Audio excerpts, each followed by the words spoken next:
Guys, we have new Disney movies coming out. And if I'm being honest, all of it is just too much. This year we have Inside Out 2, Moana 2, then next year we have Zootopia 2, and then in 2026 we have, Frozen 3 and Toy Story 5.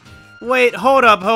Where are all the original movies at? Why do we have so many sequels? What's going on? Okay, so let's give a measured response to every single one of these and see whether or not they're warranted. Because most of them aren't. By the way, I'm Zeep, I'm Epic, like and subscribe. Okay, so a movie coming out this year, Moana 2, was revealed all of a sudden. Originally, Moana 2 began production in 2020 as a television show for Disney+. Yeah, it originally was going to get the likes of, say, an Up or Cars spin-off, where it somewhat continues the plot of the original films, but it's really there to be cutesy and, you know, for the kids. And listen, it's Disney here. Of course it's going to be mostly for the kids. I'm not saying these series are bad, they're just not as complex as their film counterparts, which means they're not as quality. Everyone comes in with expectations to these TV shows, expecting things that are okay. You don't see anyone walking into the Aladdin cartoon show expecting the next Citizen Kane of our time. With that being said, the higher-ups at Disney thought the plotline for the Moana TV show was too good for Disney Plus, and instead have tried to transform it into a major motion picture, releasing later this year. All of this has been fairly surprising to me and many others. What's surprising to me, however, is that the songs for the second film are not going to be written by Lin-Manuel Miranda, who's in charge for one of the finest songs in that entire movie. Listen, say what you want about the guy and him being the embodiment of millennials everywhere, but I'd go as far to defend him and say that he actually writes some pretty good songs. I mean, he also wrote the songs for Encanto, and I would argue that carried the movie pretty hard. So with us originally thinking this was going to be a TV show, and it all of a sudden being announced by the CEO of Disney saying that it's been reworked into a theatrical sequel, it's had me suspecting. Listen, it's no surprise that 2023 was one of Disney's worst years ever. So to try and remedy that in 2024, they've taken the approach, well, if we release a sequel to a movie that's already been out, that has proven to be successful over and over again, then I don't see how we don't succeed if we just regurgitate the same concepts and characters over and over again. And I'm not saying Moana 2 is going to be bad, necessarily. I imagine it'll be a fairly competent film. The first one's actually a really good movie, and if you bring back the writers for the film, you'll definitely have something successful. What I'm trying to get at is that I doubt Bob Iger thought the story was so good that it needed to go from TV to movie. I think he thought, well, I'd rather this become a movie rather than a TV show because we're in trouble and we need money. This brings us to the next movie that's coming out in 2024, Inside Out 2, a sequel that I actually think is warranted. I think enough time has passed since the first one. There definitely is room to write a sequel there, especially with all the emotions and entering into teenagerhood for Riley. I'm not like super excited for the movie, but I am curious how anxiety will affect all the other emotions, followed by the reveal of whatever the other emotions could be that they keep on teasing in the posters. I think they're doing a good job at marketing the film. So in terms of movies that are warranted to exist, Inside Out 2? Yeah, sure, why not? Moana 2? Kind of weird, but sure, I guess. Now we gotta look at 2025 with Zootopia 2. Okay, I'm actually pretty excited for this one. The first Zootopia is phenomenal. It has multiple twists and turns that you could never really see coming. Its characters, Nick and Judy Hopps, are unlike other Disney characters we've seen before, with a dynamic that doesn't seem forced, unlike with recent Disney films, and a potential of a second story that definitely validates a sequel. To add, I also really like the faith Disney's putting into this project. I mean, at Shanghai Disneyland, they have an entire Zootopia land that is just super cool. But before I get to the next movie on this list, I must stop the video. Listen, sequels can be nice, right? I mean, who didn't want an Incredibles 2? I remember all the buzz for that film when that was coming out. Same could be said for the purposes of that of Toy Story 2 or Toy Story 3. These sequels were actually warranted.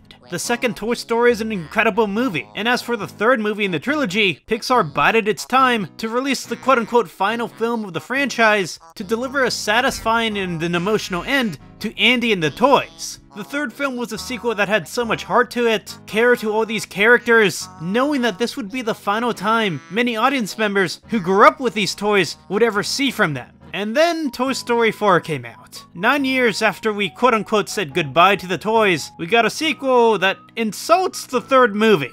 Buzz is for some reason super dumb. Bonnie doesn't really care about Woody, despite the fact Andy in the third movie made sure how Woody was the most important toy to him out of all of them. Even the advertising of the film marketed it as the actual last Toy Story movie, which makes the announcement of Toy Story 5 to be come out in 2026 completely overshadow the ending of Toy Story 4. Yeah, there's never any actual goodbyes, there's just continuous sequels, and writers who don't know when to finish a story. Why put these characters to rest when there's opportunity to make even more money? I remember a couple years ago, Pixar made an announcement where they said they weren't gonna announce any more sequels when it came to their past properties. They were going to try a hand at making more original films, and for the most part, they did try in the early 2020s. I mean, Soul, Luca, Turning Red, those all came out during this decade. And they all performed pretty fine. I mean, as fine as they could, because when all these films were released, the world was plunged into a pandemic. Note to Pixar, you're not gonna get major box office success if a lot of these films are released in unusual circumstances. With that being the case, they've tried to re-release all these films in movie theaters recently, and they have not done well. In fact, they've done really bad. You may be wondering, why have they done bad? Because a lot of the target audience that would want to watch these movies have already watched it on Disney Plus when they were released on a streaming service. Disney looks at these numbers of all their original properties and see, well, that didn't do well. Not even their most recent movie, Elemental, did insanely well as well. This has me worried about the future. Instead of creating original properties, we're probably gonna get like a WALL-E 2. And don't get me wrong, the first WALL-E is an incredible movie. In fact, it's perfect. I don't want to see a sequel about WALL-E trying to find a long-lost friend who we've never heard about. The concept itself just seems so void and filled with a lack of creativity that it just makes me want to tell Pixar, just keep trying with original IPs. I mean, eventually you'll make something good, right? You're Pixar. I mean, Coco was only like 7 years ago. Oh my god, that was actually 7 years ago. Where the hell is all the time going? What's funny is they actually had an original movie called Elio that was supposed to come out on March 1st, 2024. But guess what? It was delayed to 2025.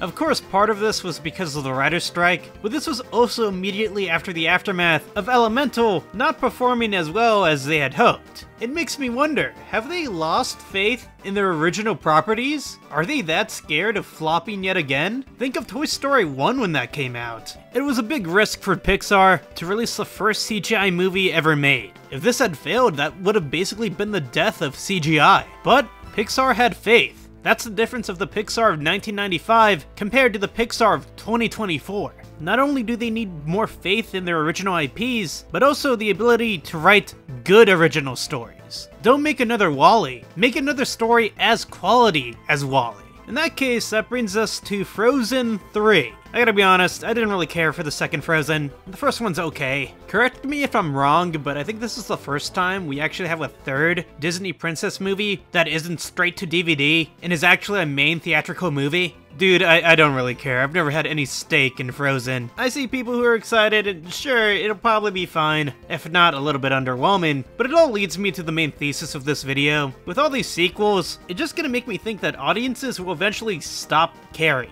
What's weird to me is that we're getting a Moana 2, but at the same time, we're also getting a Moana live-action movie. Isn't this like a little too much Moana? Let's be honest, it's just a little too much of everything, all filled with filler. Something interesting that Disney did announce the other day was that they were planning to collaborate with Fortnite. I mean, I know that isn't a movie, but I mean, that's kinda cool. You know how bad I've been wanting to play as Roz from Monsters, Inc. It's been like my dream. And to people that say that the reason why we're getting all these Disney sequels and that this is what we get for not watching their original movies, the reason why no one wanted to watch a movie like Strange World was because it didn't look good. No one cared. Okay, I love you guys. Bye. Like, comment, and subscribe.